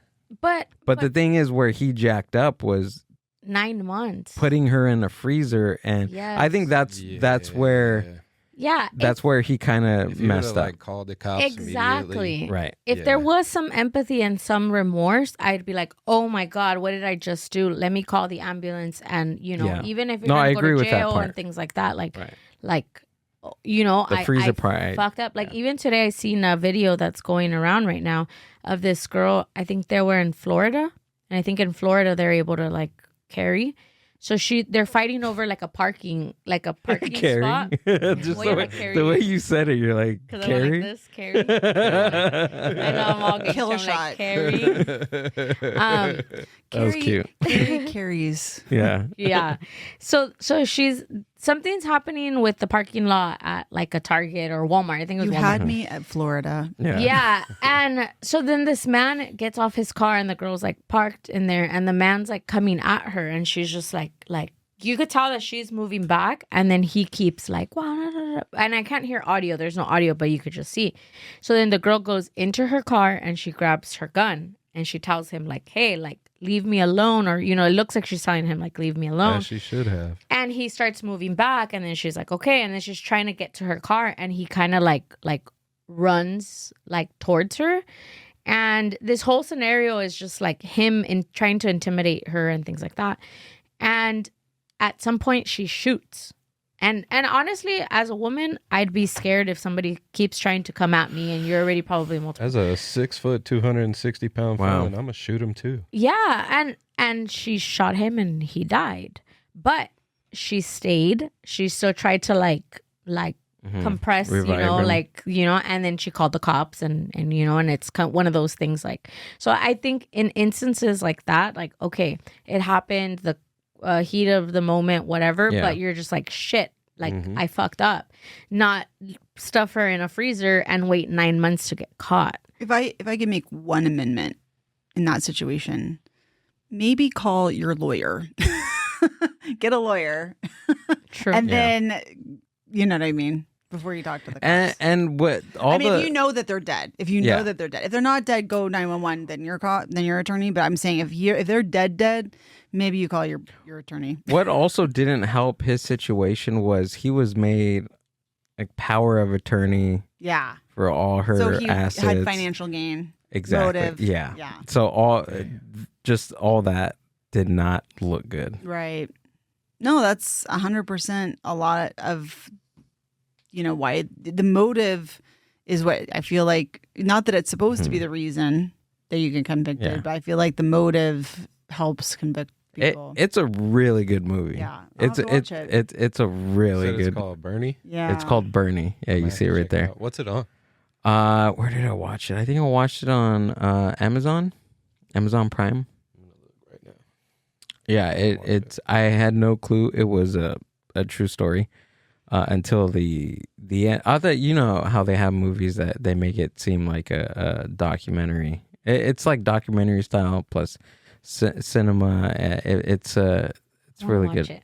But see, It's that's really the thing. good. You have to Yeah, take it's into on Prime. you have to take into consideration too, though, is like who's creating the movie, what their point of view is, what they're Right. trying to say. Because making a murderer, my understanding is that like as you watch it, and you're like, wow, it looks really like Stephen Avery. Maybe he didn't do it, but apparently, I don't know for a fact, but my understanding is there's a lot of evidence that wasn't included in the documentary that was very damning towards him. But the people that were making the documentary, it's my understanding, allegedly, that they had a point of view that they wanted to convey that he was targeted. And who are we talking about now?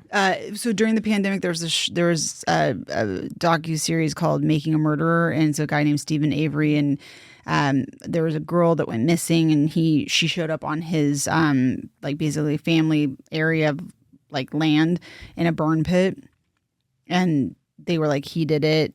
But then when they interviewed his nephew had like, I wouldn't say he was like nonverbal, but he has a level of I think maybe Asperger's, maybe autism, something, and he didn't have representation, and so then he maybe said things that were taken out of context, maybe not, and so I think the point of view of the documentarians was that like this person was Stephen Avery was targeted, and that the nephew wasn't properly represented.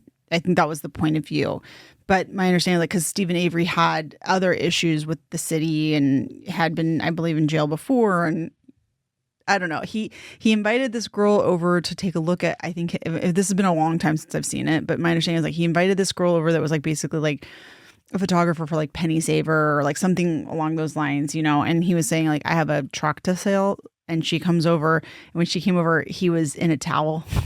Oh, okay. I mean, that seems odd. You know what I mean? Right. And then the next thing you know is like she goes missing, and they do a search of his property where he lived, and they found her bones in a burn pit. Wow. Jeez. Yeah. Well, speaking of Burn pits? yes, burn pits and producing, I guess, documentaries with, I guess, intent and showing a narrative that's not there, or pushing a narrative that's different from, I guess, the public narrative, is that documentary of Yolanda Saldivar. And the family actually her family did a documentary from her point of view, and there was like a few accusations in there that were kind of like, whoa, okay, I don't know, that could be a reach. Like one of them was that Selena and Yolanda like were lovers. No way. Yeah. I heard that Selena actually had a boyfriend in Mexico. I think it was Mexico, that was like a high-end plastic surgeon. Yeah. That she and Chris were like on the outs, and that she had a boyfriend that she was seeing. But I never heard that she was a lesbian. So that story comes from Yolanda's family. The one about the doctor. Uh-huh. Yeah, that she was having an affair with the married plastic surgeon and like all these things. Yeah. So those are some of the things that they talk about. Yeah. So like Gilbert says, like, that documentary is kind of it was made to supposedly say her story of dirty up Selena a little bit. You know what that one's Just a called? little bit. Huh? What can we look it up, because I can't remember I'm what adding that one. all these to my watch list. Dude, that one was, I was like, there's just no way. I don't know. This is you never know. You right? never know, but I feel like Selena could have pulled a lot more talent than Yolanda. No offense, Yolanda, but Yeah. like why would she would not, if she was I mean, trying to be with women, I don't think it'd be Yolanda. no. Yeah.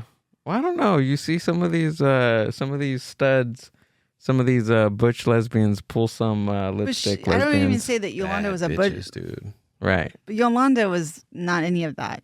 I don't think she had any of that. No. It's called Selena and Yolanda: The Secrets Between Them.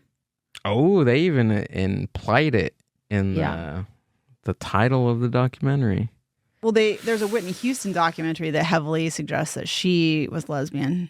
Really? Yeah, she had a longtime friend. I think the friend's name is Robin. Mm-hmm. Have Yeah. you seen the Michael Jackson one they just made? I have not. Oh, yeah. Is it a thriller? That one. It's a thriller. That one is one's crazy. It's kind of hard to. It just depends on where your sense is. If you're a with it. Michael fan, and I think just this movie, this documentary coming out in the height of Yeah, they did it on purpose. the movie of Michael is just, that's the ballsy. documentary. The- I see. ballsy. Okay, so you saw the documentary, or are you talking about the movie? No, movie? I watched the movie. Okay. The movie And then- twice. And you then did? I did. I watched it twice, and then they came out with a documentary, maybe like a month ago, maybe 2 months. Okay. So It's on very, Netflix. very close Yeah. release I haven't between seen each it other. yet. Yeah, and it's like all the other people against him type of thing. See, it's one of those things where like let's argue for argument's sake that he did do the things that he's alleged to have done. Okay. This is a hot take, it's controversial, but I am willing to overlook, because his music is just so it's just so good. I don't know. Like I'm not R. Kelly, I can say never Right. again. I'll never listen to Okay. his music again, but Michael Yeah. Jackson, like the Thriller album for me is just like, it's Yeah. so good. Sorry. His It's face. just so good. No, you don't think Thriller is good? He can't overlook Yeah. if he did do it. So you don't like, if Thriller comes on the radio, you're out. You turn the channel. Do you think he did it? Are you nonverbal right now? What's going on? My flabbers are fucking gasted. That's not even a hot take. That's fucking boiling. Do you think he did it?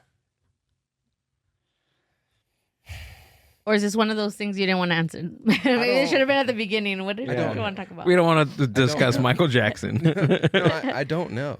Yeah. No one knows. Yeah. That's what I'm saying. No one knows. So like I choose to appreciate, and I tried to think maybe this music was created before the bad acts. Right. Therefore, it's outside the statute of limitations. Go ahead. I was just gonna say I'm a Michael Jackson fan, and I really do genuinely like him. But again, if I were like, if it's true and there would be something concrete, because I think right now it's just like a lot of back and forth. Yeah. It's hard. Speculation, Then- hearsay. then There's I not don't- really concrete evidence. Then I don't think that I can look past that. And it's not to say that, you know, but I'm a big fan. I love his music. I watched his twice. But I would be like, okay, like he fucked up and that's bad. But there is one. Okay, sorry. Go ahead.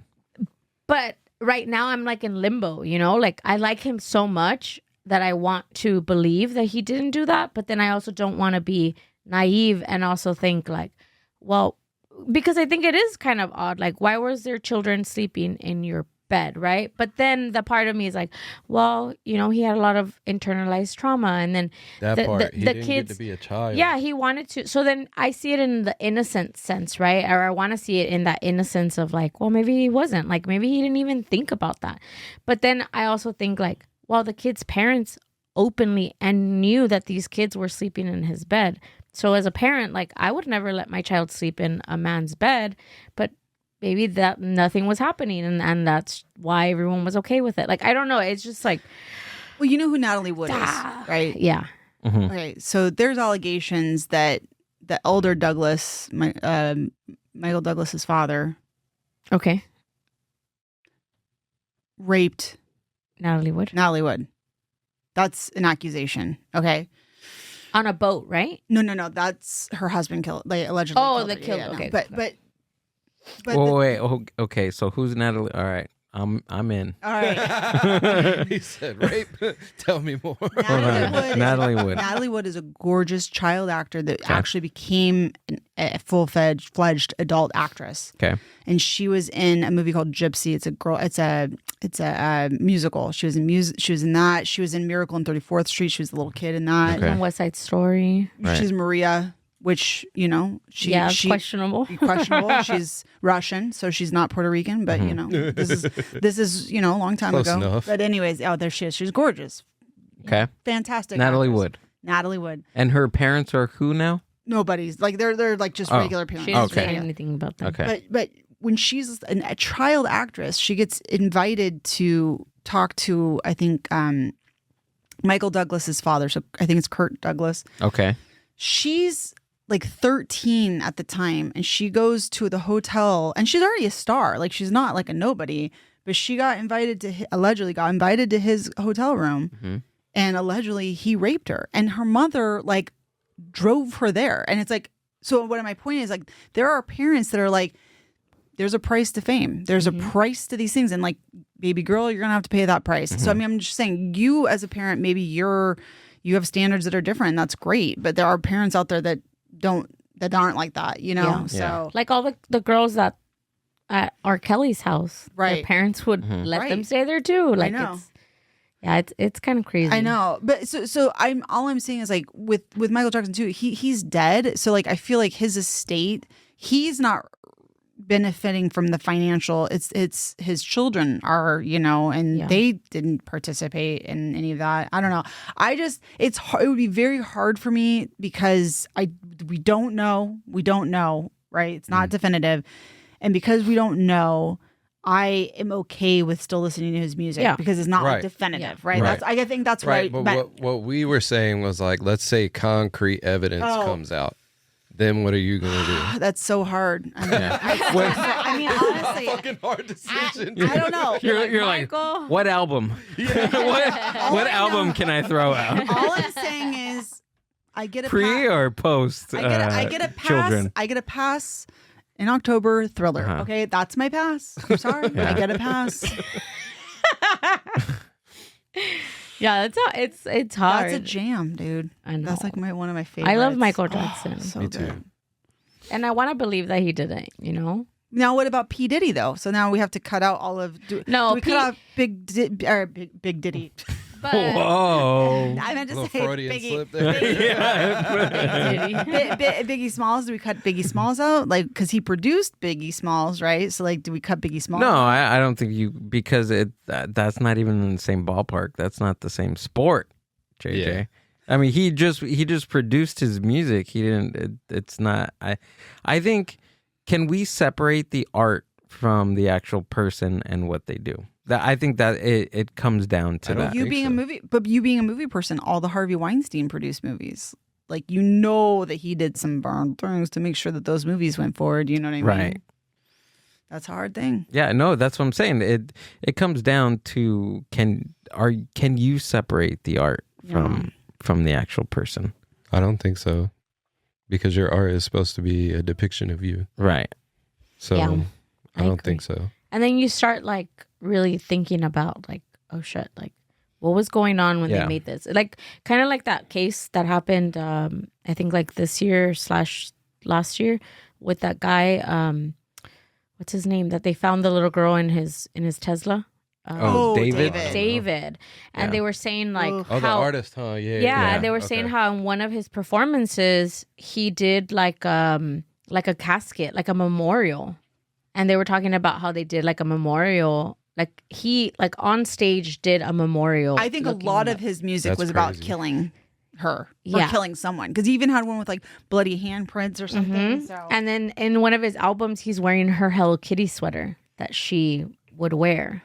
Well, she was underage too. Yeah, she was. So I think part of it might have been that he was probably having other girlfriends, and she probably was going to call his card, and then he was like, "Whoa," and he knew if she called his card, he's out because she's underage.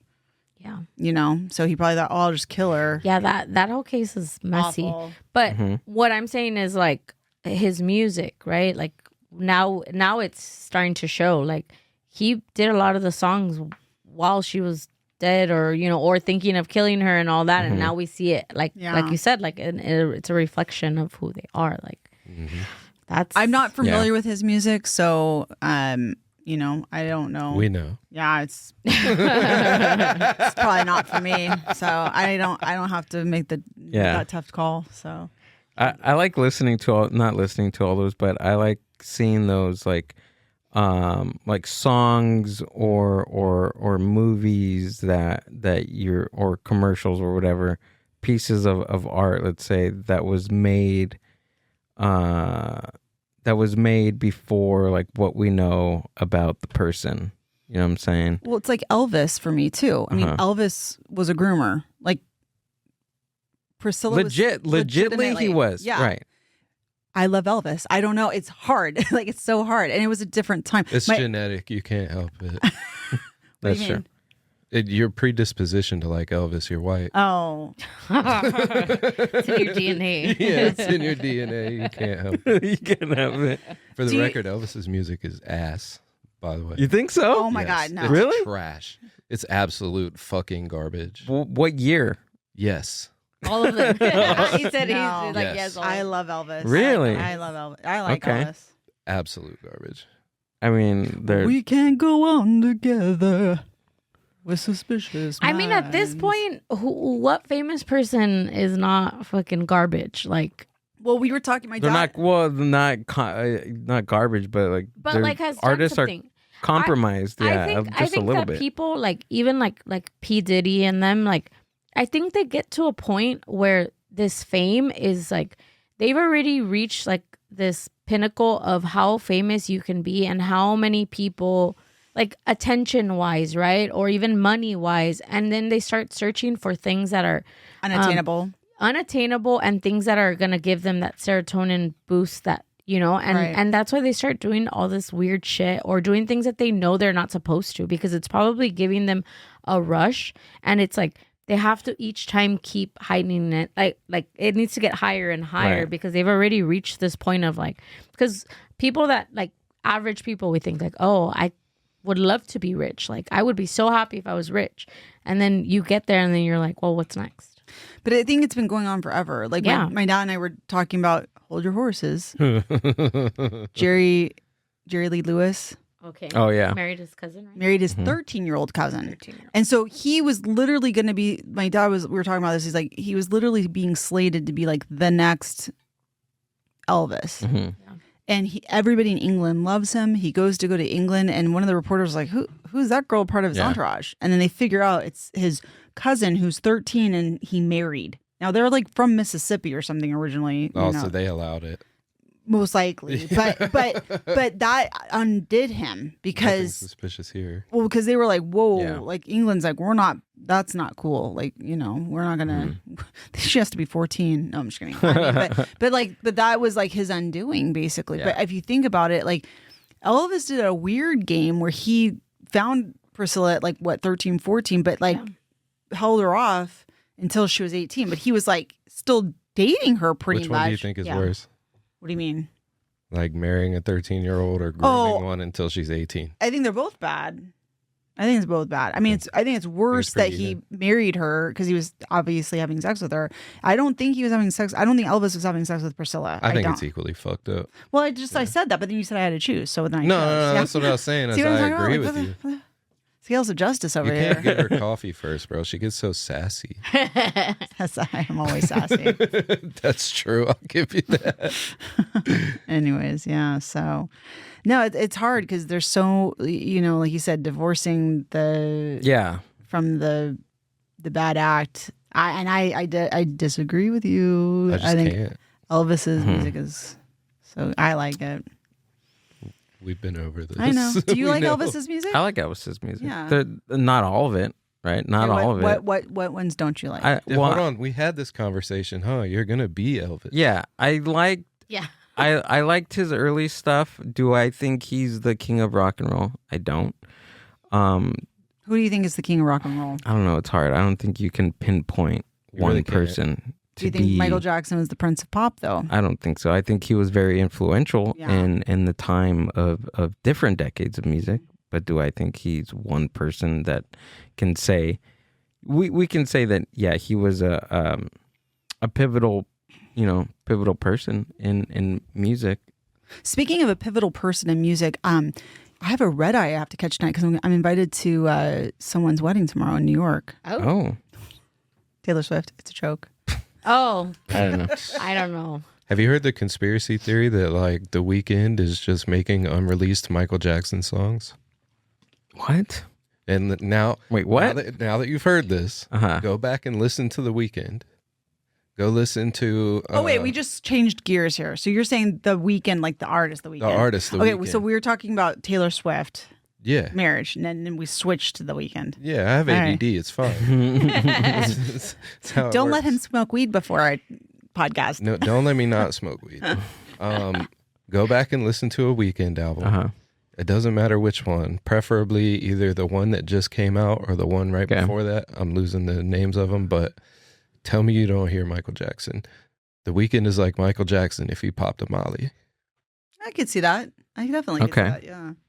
So what's the conspiracy? That they gave him these unreleased Michael Jackson songs The catalog. and yeah, the catalog, and he's making the songs.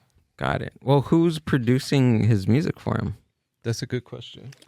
If it's Quincy Jones, he's damned. I thought maybe David Foster might have helped him on something maybe at one point. Maybe I'm wrong because I think the Hadid sister was dating Yeah. him. Maybe that's where I'm getting it. If he's using a Shure SMB7 microphone, then it's one of these microphones that he recorded with I think it was Thriller album. With I have these to say microphones. too, again, going back to Michael Jackson, one of the things that's so cool is he Van On the Halen. last album, he has a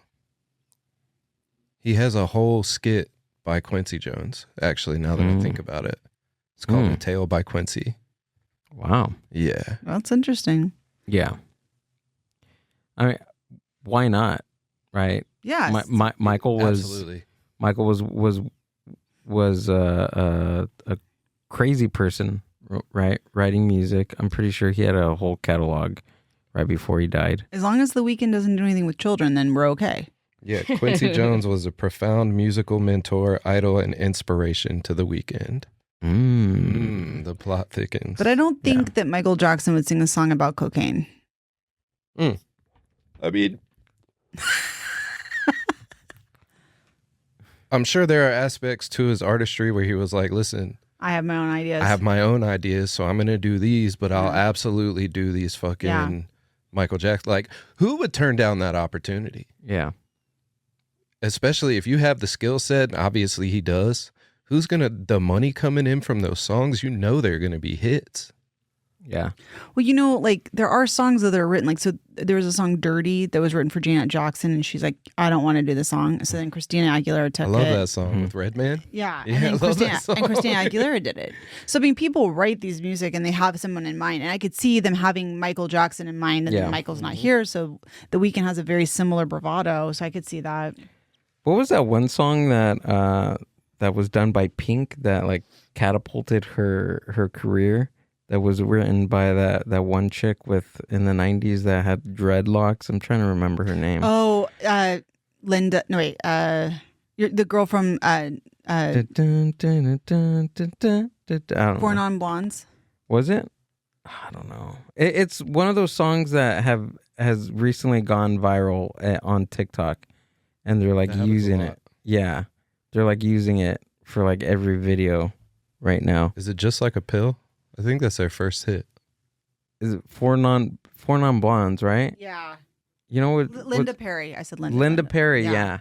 So she wrote. Can you look it up, Amber? So I stepped outside. Yes. So it's that one. It's it's like Linda Perry writes. Katie. and I cry. Oh my God, do I cry? I Is cry it no all Pink? the I'm time. sorry. Yeah, Linda Perry writes Pink song. Which one is? Oh yeah, Get the Party Started. But Oh, that's not the song that's getting the thing Yeah, I know that one. now. No. It's like it's a song where is it Nicki Minaj? There's like so it starts out like a Oh yeah, but that's like a mashup that people Right. did on TikTok. right. I That guess song he's- is coming He's out. saying that Linda Perry wrote "Get the Party Started." She's written a lot of songs. Yeah. She wrote. Yeah, She helped write "Beautiful" with Christina Aguilera. Really? As well. Yep. Oh, okay. Yeah, she actually wrote and I think helped produce Gwen Stefani's solo album. Like now? No. Or Like, I can see remember that. When she went- when she went solo, Mhm. allegedly, I just saw this Linda Perry interview where she was like, Gwen came in to record and was like just nervous and just like, I don't know what to do, whatever. And Linda's like, just go, like, whatever. And she left and she's like, what are you waiting for?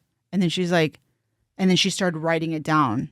Like, what you waiting for? Mhm. Like, so she wrote that Yeah. whole song. And then when Gwen came in, it like inspired the whole rest of the album. Artists write for other artists all the time. Yeah. They need to do a movie about Linda Perry. So if you like music writing, so I just saw, Ella Langley, like she's a country singer. She just came out. I know maybe you probably haven't, even though you're from Virginia. It's I don't partake in country at all. I don't like No? it. I'm sure you've heard it though, because it's a very popular song right now. It's like, she's from Texas, I can tell by the way he's two-stepping around the room.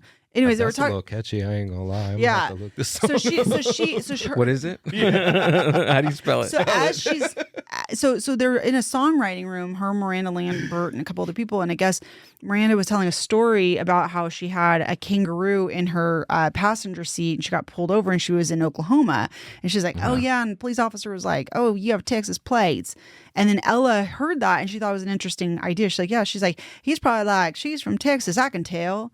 By the way, and then like it's just like, and then that's how that stories came about, and they just were like, "Oh my God, this is so good," and they just went with it.